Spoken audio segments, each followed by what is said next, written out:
افضل صلواتک وعدد معلوماتک وبارک وسلم۔ معزز و مکرم حاضرین کرام و سامعین ذوی الاحترام، جیسا کہ گزشتہ دو جمعوں سے سیرت مبارکہ کے اختتام کی جانب ہم رواں دوا ہے اور حضور پاک علی نبینا و علیہ الصلاۃ والتسلیم کے وصال مبارکہ کے آثار پر ہماری گفتگو ہو رہی ہے۔ ہم نے سماعت کیا کہ حبیب پاک علیہ الصلاۃ والسلام جو آخری رمضان گزارے اسی سے آپ نے اپنے الوداعی آثار کا اظہار کر دیا تھا۔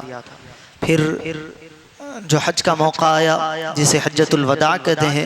اس میں حبیب پاک علیہ الصلاۃ والسلام نے شاید کے الفاظ سے صحابہ کرام کو یہ پیغام دے دیا تھا کہ اب ہمارا وقت آخر آن پہنچا ہے۔ اس کے بعد پھر حجۃ الوداع کے بعد محرم سفر کے مہینے سے حبیب پاک علیہ الصلاۃ والسلام نے اس کی تیاری بھی کر لی، اور 29 سفر سے حبیب پاک علیہ الصلاۃ والسلام کو سر میں درد شروع ہوا، اور یہی کیفیت مرض وصال تک حبیب پاک علیہ الصلاۃ والسلام کی جاری رہی، اور اسی مرض میں حبیب پاک علیہ الصلاۃ والسلام اس دار فانی سے وصال فرما گئے۔ حبیب پاک علیہ الصلاۃ والسلام کی آخری ایام کی گفتگو ہم سماعت کر رہے تھے کہ حبیب پاک علیہ الصلاۃ والسلام کو بہت زیادہ بخار تھا۔ حبیب پاک علیہ الصلاۃ والسلام نے 7 الگ الگ کنووں سے پانی لانے کا حکم دیا۔ لایا گیا جب پانی تو آپ کے حکم پر آپ پر وہ پانی کو ڈالا گیا۔ حبیب پاک علیہ الصلاۃ والسلام کی اس کیفیت میں افاقہ ہوا۔ حبیب پاک علیہ الصلاۃ والسلام ممبر پر تشریف لائے اور صحابہ کرام کو خطاب فرمایا اور اپنے آپ کو قصاص کے لیے پیش کیا کہ اگر میں نے کسی کے ساتھ زیادتی کی ہے تو وہ مجھ سے بدلہ لے سکتا ہے۔ یہ تمام باتیں حبیب پاک علیہ الصلاۃ والسلام نے ارشاد فرمائی۔ اس کے بعد حبیب پاک علیہ الصلاۃ والسلام کے وصال مبارکہ سے 4 دن پہلے تک حبیب پاک علیہ الصلاۃ والسلام نمازوں کی امامت فرماتے رہے۔ جمعرات کے دن، پیر کے دن آپ کا وصال ہوا تو اس سے پہلے کے جمعرات کی مغرب تک آپ نے نمازوں کی امامت فرمائی۔ اس کے بعد مغرب کے بعد کی کیفیت کیا تھی؟ حبیب پاک علیہ الصلاۃ والسلام پر غشی کی کیفیت تھی، تھوڑی دیر غشی ہوتی پھر تھوڑی دیر افاقہ ہوتا۔ حبیب پاک علیہ الصلاۃ والسلام نے نماز کے بارے میں پوچھا، صحابہ نے نماز ادا نہ کی تو حبیب نے فرمایا کہ ابو بکر کو کہو کہ صحابہ کی امامت فرمائے۔ یہاں تک ہماری گفتگو جو ہے ہوئی تھی۔ اس کے بعد چند باتیں حبیب پاک علیہ الصلاۃ والسلام کے بارے میں ہم نے سماعت کی کہ ایک رات پہلے حبیب پاک علیہ الصلاۃ والسلام نے جتنے اپنے پاس ملکیت تھی، 7 درہم کے بارے میں آتا ہے، وہ اللہ کی بارگاہ میں صدقہ کر دیا۔ جو جنگی سامان حبیب پاک علیہ الصلاۃ والسلام کے پاس رکھے ہوئے تھے وہ صحابہ کرام کو ہبہ کے طور پر یعنی تحفے کے طور پر عطا فرما دیا۔ یہاں تک کہ اس رات میں جو حبیب پاک علیہ الصلاۃ والسلام کی آخری رات تھی، اس رات چراغ جلانے کے لیے بھی تیل نہیں تھا، تو حضرت عائشہ صدیقہ رضی اللہ عنہا نے پڑوسن کے پاس سے تیل لیا تھا۔ یہاں تک ہماری بات جو ہے پائے تکمیل کو پہنچی تھی۔ اب حبیب پاک علیہ الصلاۃ والسلام کے وصال مبارک کا آخری دن تھا۔ اس کے بارے میں بھی ہم نے چند باتیں سماعت کی، وہ یہ تھی کہ حبیب پاک علیہ الصلاۃ والسلام جس دن آپ کا وصال مبارک ہوا پیر کے دن، اس دن کی فجر کی نماز جب حضرت سیدنا صدیق اکبر رضی اللہ تعالیٰ عنہ امامت فرما رہے تھے، صحابہ کرام آپ کی اقتداء میں تھے، آپ نے اپنے گھر کے پردے کو ہٹایا تو صحابہ کرام فرماتے ہیں کہ ہم فتنے میں پڑ گئے کہ ہم کیا نماز کو جاری رکھے یا سارے کے سارے حضور صلی اللہ علیہ وسلم کی جانب متوجہ ہو جائے، یعنی حضور کے چہرے کو تکنے لگے۔ اور حضرت انس بن مالک رضی اللہ عنہ سے روایت ہے، آپ فرماتے ہیں کہ سارے صحابہ کی کیفیت یہی تھی کہ ہم نماز کو جاری رکھے یا حضور کے چہرے کی جانب متوجہ رہے، کیونکہ 2-3 دن سے حضور کی زیارت ان کو نصیب نہیں ہوئی تھی۔ اور حضور پاک علیہ الصلاۃ والسلام کی کیفیت کے بارے میں، طبیعت کے بارے میں سارے صحابہ بے چین تھے، یہاں تک کہ جب حبیب پاک علیہ الصلاۃ والسلام نے پردے کو اٹھایا تو حضرت سیدنا صدیق اکبر رضی اللہ عنہ مصلی امامت سے پیچھے ہٹنے لگے۔ حضور نے فرمایا نہیں ابو بکر ٹھہرے رہو اور نماز کو جاری رکھو۔ اس کے بعد حبیب پاک علیہ الصلاۃ والسلام اپنے حجرے میں واپس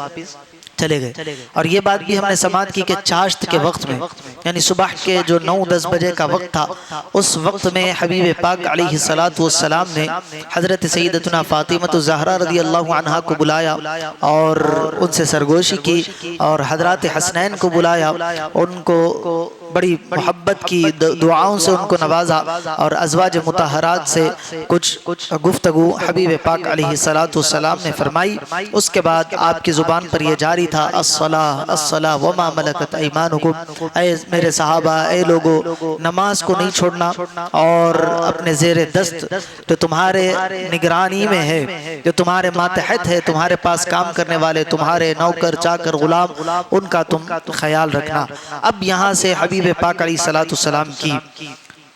نزع کا آغاز ہوتا ہے، سکرات حبیب پاک علیہ السلام پر طاری ہوتی ہے۔ یہاں ایک بات اچھی طریقے سے ذہن میں رکھے کہ جس طرح ہم سکرات کو دیکھتے ہیں، سمجھتے ہیں، یہ اس طرح کی سکرات نہیں تھی۔ سکرات کا آنا یعنی موت سے پہلے کی جو تکلیف ہے، اس کا آنا حق ہے۔ قرآن مجید میں ہے وَجَاءَتْ سَكْرَةُ الْمَوْتِ بِالْحَقِّ، یقیناً سکرات جو ہے حق ہے، ہر کسی پر طاری ہوتی ہے۔ اب انبیاء کرام کی سکرات الگ قسم کی ہوتی ہے، عام لوگوں کی سکرات کا عالم کچھ اور ہوتا ہے، اور پھر سید الانبیاء صلی اللہ علیہ وسلم کی سکرات کا عالم اور تھا۔ روایتوں میں آتا ہے کہ حبیب پاک علیہ السلام پر جب یہ کیفیت طاری ہوئی تو حضرت سیدنا جبریل امین علیہ السلام حبیب پاک علیہ السلام کی بارگاہ میں حاضر ہوئے، اور آ کر آپ سے گفتگو کی کہ یا رسول اللہ طبیعت کیسی ہے؟ حبیب پاک علیہ السلام نے گفتگو فرمائی۔ اس کے بعد آپ نے فرمایا حضرت جبرائیل نے کہ اسرائیل آپ کے دروازے پر آپ کے اجازت کے منتظر ہے، اگر آپ کی اجازت ہو تو وہ اندر داخل ہو۔ حضور نے فرمایا کہ اجازت ہے۔ حضرت اسرائیل علیہ السلام حضور کی بارگاہ میں آئے تو حضور پاک علیہ السلام سے آپ نے اجازت طلب کی کہ یا رسول اللہ، اللہ تعالیٰ کا حکم ہے کہ آپ جس طرح چاہے آپ کو اللہ تعالیٰ نے اختیار دیا ہے، اگر آپ دنیا میں رہنا چاہتے ہیں تو آپ کے اختیار میں ہے، آپ جب تک چاہے، آپ قیامت تک رہنا چاہے، اللہ نے آپ کو اختیار دیا ہے۔ اگر آپ اب چلنا چاہے، اگر آپ کا حکم ہو تو پھر اللہ تعالیٰ نے مجھے آپ کو لانے کی اجازت دی ہے۔ حبیب پاک علیہ السلام نے اجازت مرحمت فرمائی۔ دیگر انبیاء کرام کے بارے میں بھی آتا ہے، یہاں دیکھیں آپ دیگر نبیوں کے اور حبیب پاک علیہ السلام کے جو مقام اور مرتبہ ہے، اس کے متعلق علماء کرام لکھتے ہیں کہ حضرت ادریس علیہ السلام اور حضرت موسیٰ علیہ السلام، ان کے پاس بھی حضرت اسرائیل آئے اور آ کر اجازت طلب کی کہ اے موسیٰ، اے ادریس، اگر آپ دنیا میں رہنا چاہتے ہیں تو اللہ تعالیٰ نے آپ کو یہ مہلت دی ہے، یہ اجازت دی ہے کہ آپ دنیا میں رہ سکتے ہیں، یا اگر آپ چلنا چاہتے ہیں تو آپ چل سکتے ہیں۔ تو حضرت موسیٰ نے پوچھا تھا کہ اگر میں رہنا چاہوں تو کب تک رہوں گا؟ تو حضرت اسرائیل نے کہا کہ ایک گائے پیش کی جائے گی، اس پر آپ ہاتھ رکھیں گے، اس گائے کے آپ جہاں ہاتھ رکھیں گے اس کے جتنے بال ہوں گے اتنے سال آپ کی عمر اللہ تعالیٰ اضافہ فرما دے گا، یعنی جتنے بال ہوں گے آپ کے ہاتھ کے نیچے اتنی عمر میں اضافہ ہوگا۔ حضرت موسیٰ نے پوچھا کہ پھر اس کے بعد؟ تو حضرت اسرائیل کہنے لگے پھر اس کے بعد آپ کی موت کا وقت طے ہے۔ تو حضرت موسیٰ نے کہا کہ جبھی بھی مرنا ہے، ابھی بھی مرنا ہے، تو ابھی میں اللہ سے ملاقات کرنا چاہتا ہوں۔ کہ دیگر انبیاء کو اللہ نے اعزاز عطا فرمایا کہ ان کو اختیار دیا، لیکن حبیب پاک علیہ السلام کو ایسا اختیار دیا کہ اللہ نے فرمایا کہ اگر آپ رہنا چاہے، قیامت تک اپنی امت میں رہنا چاہتے ہیں تو حبیب کو اختیار ہے، یہ اختیار دیا گیا۔ لیکن حبیب صلی اللہ علیہ وسلم نے اللہ سے ملاقات کو پسند فرما لیا۔ اب حضرت اسرائیل علیہ السلام آگئے، اب حبیب پاک علیہ السلام، اچھا میں جو آپ کو سمجھا رہا تھا کہ عام انسان کی سکرات الگ ہوتی ہے، انبیاء کی سکرات الگ ہوتی ہے۔ سکرات کا آنا یقینی ہے، جیسے آپ دیکھتے ہیں کہ کوئی انسان ہے کئی دن تک کوما میں رہتا ہے، اس کے بعد اس کی روح نکال لی جاتی ہے۔ کسی کو آپ دیکھتے ہیں کہ آنے واحد میں اس کی روح پرواز کر جاتی ہے، کسی کو آپ دیکھتے ہیں کہ ٹکر لگی، روڈ پر گرے، روح پرواز ہو گئی، کسی کو ہم دیکھتے ہیں کہ کہیں حادثہ ہوتا ہے، بلاسٹ وغیرہ ہوتا ہے، ان کی جو باڈی ہوتی ہے ٹکڑے ٹکڑے ہو جاتی ہے، تو کیا ان لوگوں پر سکرات طاری نہیں ہوتی؟ علماء کرام نے لکھا کہ ان لوگوں پر بھی سکرات آتی ہے، وہ ایک لمحے ہی کی کیوں نہ ہو، وہ سکرات ان پر آنا حق ہے۔ اور سکرات کا عالم ایسا ہوتا ہے کہ انسان پر جب سکرات کی کیفیت طاری ہو جاتی ہے تو اس کے لب کو ہلانا بھی، حالانکہ ہونٹ ہلانا کوئی مشکل کام نہیں ہے، لیکن وہ ہلانا بھی ڈاکٹرز لکھتے ہیں کہ پہاڑ ہلانے کے برابر ہو جاتا ہے۔ تو ایسی کیفیات سکرات کے وقت میں انسان پر طاری ہوتی ہے۔ اللہ تعالی ہم سب کی سکرات سے حفاظت فرمائے، اللہ تعالی ہم پر آسانی کے ساتھ موت کو جاری فرمائے، کیونکہ موت کی بڑی سختیاں ہیں۔ حبیب پاک علیہ السلام اس سے پناہ مانگا کرتے تھے۔ تو اب وہ نزا کی کیفیت حضور صلی اللہ علیہ وسلم پر طاری ہو رہی ہے، تو یہ عام انسانوں کی طرح نزا کی کیفیت نہیں ہے۔ جس طرح ہم عام انسانوں کو دیکھتے ہیں کہ نزا طاری ہوتی ہے، تو انسان بڑے بڑے پہلوانوں کو دیکھا جاتا ہے کہ ان کے بول و براز پیشاب و پخانہ نکل جاتے ہیں، تو یہ عام انسانوں کی طرح وہ کیفیت نہیں ہے، یہ حبیب پاک علیہ السلام کی نزع کی کیفیت ہے۔ اب آپ نے دیکھا، اب آپ دیکھ لیں کتنا وقت ہوگا، اندازہ لگائے۔ حضور صلی اللہ علیہ وسلم نے چاشت کے وقت میں، صبح کے وقت میں، چاشت کا وقت کب شروع ہوتا ہے یہ آپ ذہن میں رکھیں، زوال کا وقت، یعنی ظہر کا وقت شروع ہونے سے 1.5-2 گھنٹے پہلے کا جو وقت ہوتا ہے وہ چاشت کا وقت ہوتا ہے۔ ظہر کا وقت شروع ہو رہا ہے اس سے پہلے کے، تو چاشت کے وقت میں حبیب پاک علیہ السلام نے اپنی دختر کو بلایا، حضرت فاطمہ کو، اس کے بعد اپنے نواسوں کو بلایا، اس کے بعد اپنی ازواج مطہرات سے آپ نے بات کی، کچھ وصیتیں فرمانی تھی وہ وصیتیں فرما گئے۔ اس کے بعد حبیب پاک علیہ السلام پر یہ کیفیات نزع کی طاری ہوئی، اور یہ کیفیات سے لے کر آپ کے روح نکلنے تک ابھی ظہر کا وقت کا آغاز نہیں ہوا تھا۔ تو 1-1.5 گھنٹے کے اندر اندر کی یہ ساری گفتگو ہے جس کا خلاصہ ہم نے پچھلے جمعہ سماعت کیا، آج تھوڑا سماعت کریں گے۔ حبیب پاک علیہ السلام پر جب یہ کیفیت غشی کی طاری ہوئی تو حضرت سیدتنا عائشہ صدیقہ رضی اللہ تعالی عنہا نے حبیب پاک علیہ السلام کو اپنے اوپر آپ ٹیک لگ کر بیٹھ گئی، اور حبیب پاک علیہ السلام کو اپنے سینے پر آپ نے لے لیا۔ اور آپ کا بیان ہے، حضرت عائشہ فرماتی ہیں کہ اللہ تعالیٰ نے مجھ پر بہت ساری نعمتیں رکھی ہے، لیکن اس میں سے ایک خاص نعمت یہ بھی ہے کہ مجھے اللہ تعالیٰ نے حبیب پاک علیہ السلام کے وقت وصال کے لیے چن لیا۔ حبیب پاک کا وصال میرے گھر میں میری باری کے دن، حالانکہ حضور پاک علیہ السلام نے ازواج مطہرات سے کہہ کر تمام ازواج اس پر متفق ہوئی کہ آپ کو کسی ایک مکان میں منتقل کر دیا جائے، اور حضور نے حضرت عائشہ کے حجرے کو پسند کیا تھا، حضور وہیں رہ رہے تھے اپنے آخری ہفتے میں، لیکن حضور صلی اللہ علیہ وسلم کا جس دن وصال ہوا وہ باری بھی حضرت عائشہ کے دن کی تھی۔ تو حضرت عائشہ فرماتی ہیں کہ حضور کا وصال میرے گھر میں میری باری کے دن میرے سینے پر، اور اللہ نے کرم مجھ پر یہ کیا کہ میرے لعاب کو اور حبیب کے لعاب کو ملا دیا، ایسے وقت میں حضور کا وصال ہوا۔ وہ کیا واقعہ تھا؟ حبیب پاک علیہ السلام کو آپ اپنے سینے پر ٹیک لگائے ہوئے بیٹھی ہوئی ہیں، حبیب پاک علیہ السلام کے مرض میں اضافہ ہو رہا ہے، افاقہ ہو رہا ہے۔ اتنے میں حضرت عائشہ کے بھائی حضرت عبد الرحمن ابن ابو بکر آپ کے حجرے میں داخل ہوئے، تو ان کے ہاتھ میں مسواک تھی۔ حضور پاک علیہ السلام نے اس مسواک کو دیکھا اور گھورنے لگے، تو حضرت عائشہ سمجھ گئی کہ حضور صلی اللہ علیہ وسلم مسواک چاہتے ہیں۔ حضرت عائشہ نے پوچھا کہ یا رسول اللہ مسواک چاہیے؟ حضور نے اپنی گردن کو ہلایا اور ہاں میں اشارہ کیا، حضرت عائشہ نے وہ مسواک لیا اور حضور صلی اللہ علیہ وسلم کو دی۔ حضور صلی اللہ علیہ وسلم جب وہ مسواک لی تو وہ مسواک بالکل تازہ تھی، ابھی اس کا استعمال نہیں ہوا تھا، تو حضور صلی اللہ علیہ وسلم نے لیا تو حضور صلی اللہ علیہ وسلم کو سختی محسوس ہوئی۔ اب نزع کی کیفیت جاری ہے، اور اس کیفیت میں نہیں ہے کہ اس کو تازہ کر سکے، چبا سکے، تو حضور نے واپس دیا، تو حضرت عائشہ سمجھ گئی کہ حضور صلی اللہ علیہ وسلم اس کو تازہ کرنے کے لیے کہہ رہے ہیں۔ تو حضرت عائشہ نے اتنی دیر توقف نہ کی کہ باہر جائے اس کو کوٹ کر چبانے کے لائق کر کے لے کے آئے۔ حضرت عائشہ وہیں بیٹھے بیٹھے اپنے دانتوں سے اس کو چباتی ہے اور اس کو نرم کر کے حضور پاک علیہ السلام کو دیتی ہے۔ حضور صلی اللہ علیہ وسلم اس کو لیتے ہیں، اور جس طرح عام دنوں میں آپ مسواک کیا کرتے تھے اسی طرح آپ نے اس وقت مسواک کیا۔ اس کے بعد حبیب پاک علیہ السلام نے مسواک واپس کی، حضرت نبی پاک علیہ السلام کی مسواک لے کر حضرت عائشہ نے رکھا، حضور کے بازو میں ایک کٹورے میں پانی رکھا ہوا تھا، ٹھنڈا پانی، حضور صلی اللہ علیہ وسلم اس میں اپنے ہاتھ کو ڈالتے اور اپنے چہرے کو پوچھتے جاتے اور فرماتے جاتے لا الہ الا اللہ، لا الہ الا اللہ، اللہ کے سوا کوئی معبود نہیں۔ موت کی سختیاں یقینی ہے، یعنی موت کی جو سختیاں ہیں وہ ہر ایک کے لیے یقینی ہے، یہ جملہ فرماتے جاتے اور اپنے چہرے کو آپ پوچھتے جاتے۔ اس کے بعد حبیب پاک علیہ السلام نے آسمان کی جانب اپنی نگاہوں کو اٹھایا اور اپنے ہاتھ کے اشارے سے حبیب پاک علیہ السلام نے آسمان کی جانب اشارہ کیا اور کچھ پڑھنے لگے۔ تو حضرت عائشہ صدیقہ رضی اللہ تعالیٰ عنہ نے اپنے کان لگا کر سنا تو حضور فرما رہے مع الذین انعم اللہ علیہم من النبیین والصدیقین والشہداء والصالحین، اے اللہ مجھے ان کے ساتھ رکھ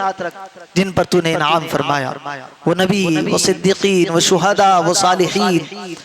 دیگر انبیاء کرام کے بارے میں قرآن مجید میں آتا ہے کہ وہ وقت وصال دعا کر، حضرت یوسف کی دعا کا ذکر آتا ہے ربی الحقنی بالصالحین، مولا مجھے صالحین کے زمرے میں جگہ عطا فرما۔ لیکن حبیب پاک علیہ السلام نے یہاں پر چاروں کو جمع کر لیا اور فرمایا مولا مجھے ان لوگوں کے ساتھ رکھ، الحقنی اے ربی مع الذین انعم اللہ علیہم من النبیین والصدیقین والشہداء والصالحین، وہ جو زمرہ ہے اس میں مجھے جگہ عطا فرما۔ اللہم فی الرفیق الاعلی، اے اللہ مجھے رفیق اعلیٰ میں جگہ عطا فرما۔ یہ رفیق اعلیٰ سب سے بلندی والی جگہ ہے جو اللہ تبارک و تعالیٰ کے پاس جہاں روح رکھی جاتی ہے۔ حضور فرما رہے تھے اللہم فی الرفیق الاعلی، اے اللہ مجھے رفیق اعلیٰ میں جگہ عطا فرما۔ یہی کلمات آپ دہرا رہے ہیں۔ اس کے بعد کیفیت میں اور اضافہ ہوا اور مرض شدت کر گیا۔ اب پورا کلمہ آپ کی زبان مبارکہ سے نہیں نکل رہا بلکہ بس یہ نکل رہا اللہم بل الرفیق الاعلی، بل الرفیق الاعلی، بل الرفیق الاعلی۔ یہ 3 مرتبہ حبیب پاک علیہ السلام نے فرمایا بس رفیق اعلیٰ کی جانب، بس رفیق اعلیٰ کی جانب۔ یہ جملہ حبیب پاک علیہ السلام کی زبان مبارکہ سے جاری ہوا اور حبیب پاک علیہ السلام کا دست مبارک زمین پر آ گیا اور آپ کی روح اس قفس عنصر سے پرواز کر گئی۔ انا للہ و انا الیہ راجعون۔ اللہم صلی علی سیدنا محمد وعلی آلہ وصحبہ افضل صلواتک وعدد معلوماتک وبارک وسلم۔ جیسے ہی یہ خبر صحابہ کرام کے اندر گھر سے باہر نکلی، مدینے کے لوگوں پر غم کی کیفیت طاری ہو گئی، ایک عظیم پہاڑ ان پر ٹوٹ گیا۔ حضرت انس رضی اللہ تعالیٰ عنہ فرماتے ہیں کہ جس دن رسول پاک علیہ السلام ہمارے درمیان مدینہ منورہ میں تشریف لائے تھے، یعنی ہجرت کر کے رسول اللہ مکے سے مدینے میں آئے تھے، تو اس سے زیادہ روشن اور تابناک دن ہم نے نہیں دیکھا۔ یعنی اس دن کی روشنی اور اس دن کی جو کیفیت تھی وہ کچھ اور ہی تھی، اور جس دن رسول پاک علیہ السلام کا وصال ہوا اس سے زیادہ قبیح اور تاریک دن ہم نے زندگی میں نہیں دیکھا۔ مفسرین کرام نے اس کی تشریح کرتے ہوئے محدثین نے لکھا کہ آسمان کے جو کونے ہوتے ہیں، یعنی ہم کسی بلندی پر چڑھ جائے تو جس طرح ہم کو ایسا دکھتا ہے کہ اب اس کے آگے آسمان ختم ہے، تو حضرت انس کی اور روایتوں میں ہے کہ اس طرح محسوس ہو رہا تھا کہ سارے کونوں میں سیاہی چھا گئی، یعنی آسمان کالا ہو گیا۔ حضرت انس فرماتے اب ہم سمجھ گئے کہ رسول اللہ چلے گئے، اب یہ سیاہی اب ہم سے چھٹنے والی نہیں ہے، یہ آسمان ہمیشہ کے لیے سیاہ ہو گیا ہے۔ اس کے بعد حضرت سیدتنا فاطمۃ الزہرا رضی اللہ تعالی عنہ وہاں پر کھڑی ہوئی تھی اور آپ فرما رہے ہیں یا ابتاہ اجاب ربا دعاہ، اے میرے والد جو پروردگار کے دعوت پر آپ نے لبیک کہا، یا ابتاہ من جنت الفردوس مأواہ، اے والد گرامی آپ جنت الفردوس کی جو عظیم مقام ہے اس میں آپ جو ہے پہنچ چکے۔ اس کے بعد یہ خبر جب مدینہ منورہ کے دیگر صحابہ کرام میں پہنچی، سب حبیب پاک علیہ السلام کے کاشان اقدس کے پاس جمع ہوئے۔ حضرت عمر ابن خطاب رضی اللہ تعالیٰ عنہ ان کے جیسا جری شخص نہیں ہے، حضرت عمر کے ہوش اڑ گئے۔ حضرت عمر پر ایسا صدمہ طاری ہوا کہ حضرت عمر بن خطاب رضی اللہ تعالیٰ عنہ نے تلوار کھینچ لی اور کہا کہ اگر کوئی شخص یہ کہے کہ رسول اللہ وفات پا گئے تو اس کی گردن کو اڑا دوں گا۔ رسول اللہ وفات نہیں پائے بلکہ حضرت موسیٰ بن عمران یعنی حضرت موسیٰ علیہ السلام کی طرح جس طرح حضرت موسیٰ 40 دن کے لیے طور پر عبادت کے لیے جاتے، اللہ سے ملاقات کا، اللہ سے کلام سننے کے لیے، وحی لینے کے لیے، تو حضرت عمر کہنے لگے کہ اسی طرح جس طرح حضرت موسیٰ جایا کرتے تھے، حبیب پاک علیہ السلام بھی اللہ سے گفتگو کرنے کے لیے گئے ہیں، وحی لانے کے لیے گئے ہیں، اور وہ پلٹ کر آئیں گے۔ اور اگر کوئی یہ کہے گا کہ حضور صلی اللہ علیہ وسلم وفات پا گئے ہیں تو میں اس کی گردن کو اڑا دوں گا، اور یا کوئی اس بات کو پھیلائے گا تو میں اس کو منافق کہوں گا، اور جب رسول اللہ پلٹ کر آئیں گے تو پھر میں رسول اللہ سے اس کی شکایت کروں گا۔ حضرت عمر پر یہ کیفیت طاری ہے۔ اچھا، حضرت ابو بکر صدیق رضی اللہ تعالیٰ عنہ جب رسول پاک علیہ السلام فجر کی نماز میں پردے کو ہٹایا اور حشاش بشاش حالت میں صحابہ کرام کو ملاحظہ کیا، تو حضرت ابو بکر نماز کے بعد حضور صلی اللہ علیہ وسلم سے ملاقات کے لیے آئے اور آ کر اجازت طلب کی اپنے گھر جانے کی، کیونکہ حضرت ابو بکر کی ایک دوسری زوجہ تھی، ان کا گھر جو ہے ایک مقام ہے سخ، جو مدینے کے بارڈر کی طرف ہے، یعنی جو اس وقت بارڈر تھا تو وہاں پر تھا، یعنی مسجد نبوی سے تھوڑی دوری پر تھا۔ تو حضور سے اجازت لی کہ یا رسول اللہ، اب آپ کی حالت بھی تھوڑی بہتر معلوم ہوتی ہے، آپ اگر اجازت دے تو میں اپنی زوجہ کے پاس ہو کر آؤں۔ تو حضور نے ان کو اجازت دے دی، تو حضرت ابو بکر صدیق رضی اللہ تعالیٰ عنہ اپنی زوجہ کے پاس گئے ہوئے تھے، اور یہاں پر یہ کیفیت طاری ہوئی، حضور پاک علیہ السلام کا وصال ہو گیا۔ اب جب حضرت سیدنا صدیق اکبر کو خبر ملی اور آپ پلٹ کر آئے تو یہاں دیکھا کہ صحابہ کرام کے تو ہوش اڑ گئے، کوئی اپنی کیفیت میں نہیں۔ حضرت عبداللہ ابن انیس کا ذکر آتا ہے کہ جیسے ہی آپ کی خبر سنی، صدمے کے مارے آپ کا انتقال ہو گیا، خبر سنتے ہی آپ وصال فرما گئے۔ صحابہ کرام ایک الگ غم کی کیفیت میں ہے۔ حضرت عمر کا یہ حال ہے کہ کچھ ان کو سمجھ میں نہیں آ رہا۔ اب اس وقت جس نے امت کی ڈھارس بندھائی، جس نے امت کو سنبھالا، جس نے امت کو یکجا کیا، اس شخصیت کا نام حضرت ابو بکر صدیق رضی اللہ عنہ۔ حضرت ابو بکر آئے، کسی سے کوئی گفتگو نہیں کی، حبیب پاک علیہ السلام کے کاشان اقدس کے باہر آئے، دستک دی، اندر گئے، ان کی بیٹی بیٹی بھی حضرت عائشہ، ان سے بھی گفتگو نہ ملاقات۔ حبیب کے پاس گئے تو دیکھا کہ رسول اللہ صلی اللہ علیہ وسلم ایک دھاری دار یمنی چادر آپ پر اڑائی ہوئی ہے، جاتے ہیں اس چادر کو ہٹاتے ہیں، رسول اللہ صلی اللہ علیہ وسلم کے ماتھے کو آپ بوسہ دیتے ہیں اور فرماتے ہیں کہ یا رسول اللہ، میرے ماں باپ آپ پر قربان، اللہ تعالیٰ آپ پر 2 موتوں کو جمع نہیں فرمائے گا۔ یعنی جو باہر لوگ پریشان ہیں کہ آپ پھر آئیں گے، آپ کا وصال مبارک ہو چکا۔ اب اس کے بعد حضرت سیدنا صدیق اکبر رضی اللہ تعالیٰ عنہ باہر آئے، حضرت عمر جوش میں ہے، جلال میں ہے، غم کی کیفیت میں ہے۔ حضرت عمر کا ہاتھ پکڑ کر کہتے ہیں کہ اے عمر سنبھل جاؤ۔ حضرت عمر فرماتے نہیں، میں یہ سننا نہیں چاہتا۔ حضرت ابو بکر کیونکہ غم کی کیفیت ہے، اس وقت کس کی کیفیت کیسی ہے، اور ہمارے پاس بھی کسی کا انتقال ہو جائے تو ہمارا دماغ بھی ایک جگہ نہیں رہتا کہ کیا کرے کیا نہ کرے، وہ کیفیت آپ سوچے اندازہ کرے حضرت عمر پر کیا گزر رہی۔ حضرت ابو بکر نے ٹھیک کہا، ان کا ہاتھ چھوڑا، اس کے بعد صحابہ کرام کو متوجہ کیا، سب صحابہ حضرت عمر کی جانب دیکھ رہے تھے، جیسے ابو بکر آئے تمام کی توجہ حضرت ابو بکر کی طرف ہو گئی۔ حضرت ابو بکر رضی اللہ عنہ ممبر پر چڑھے، ممبر پر چڑھ کر آپ نے اللہ کی حمد و ثنا بیان کی۔ اس کے بعد کہا اما بعد، اے لوگو سنو، من کانا منکم یعبد محمدا، تم میں سے جو شخص محمد صلی اللہ علیہ وسلم کی عبادت کرتا تھا، فإن محمدا قد مات، وہ جان لے کہ حضور صلی اللہ علیہ وسلم وصال فرما گئے۔ اور فرماتے ومن کان منکم یعبد اللہ، اور تم میں سے جو کوئی اللہ تعالیٰ کی عبادت کرتا تھا، فإن اللہ حی لا یموت، وہ اللہ ہمیشہ زندہ ہے، اس کو کبھی موت آنے والی نہیں ہے۔ جب یہ کلمات سنے صحابہ کرام تھوڑا ان کے اندر تخفیف آئی اور ان کے قدم جو ہے جمنے لگے۔ اس کے بعد حضرت سیدنا صدیق اکبر رضی اللہ عنہ سورہ نساء کی وہ مشہور آیت جو ہم نماز میں پڑھتے ہیں، اکثر سنتے ہیں، وما محمد الا رسول، اس آیت کی تلاوت کی کہ محمد صلی اللہ علیہ وسلم اللہ کے رسول ہے، قد خلت من قبلہ الرسل، ان سے پہلے بھی کئی رسول اس دنیا میں آئے اور اپنے پیغام کو پہنچا کر وہ اللہ سے جا ملے۔ افإن مات او قتل انقلبتم، او قتلا افإن مات او قتلا،